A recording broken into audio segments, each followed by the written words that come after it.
Eita, que águas rolaram nesse tempo. Bom, vou começar falando sobre o encontro integrado da BU com o Grupo de Oração Universitário Parresia. Esse encontro surgiu de conversas entre os grupos e resolveram fazer algumas rodas de conversa sobre assuntos que os dois grupos abordavam.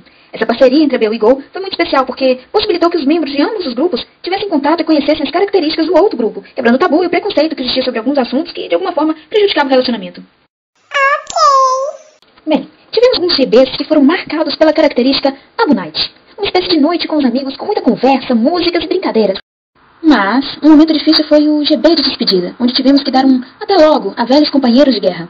Bem, 2016 começou com o almoço de recepção, que foi sucesso, além, é claro, de continuar o trabalho com os EBIs. Graças a Deus, muitos calouros cristãos ingressaram no serviço, o que tem dado ânimo e força ao grupo. Contudo, estamos com dificuldades de manter o grupo na FUNSESI, que é outra faculdade de Itabira, e com dificuldades para manter o contato com a ABS. Pedimos, portanto, que os irmãos estejam orando para que Deus nos dê sabedoria para que possamos fazer a manutenção desses grupos. No mais, a ABU Itabira pede oração para que a união e o amor entre os membros se fortaleça cada dia mais, porque sabemos que o amor é o que nos faz unir.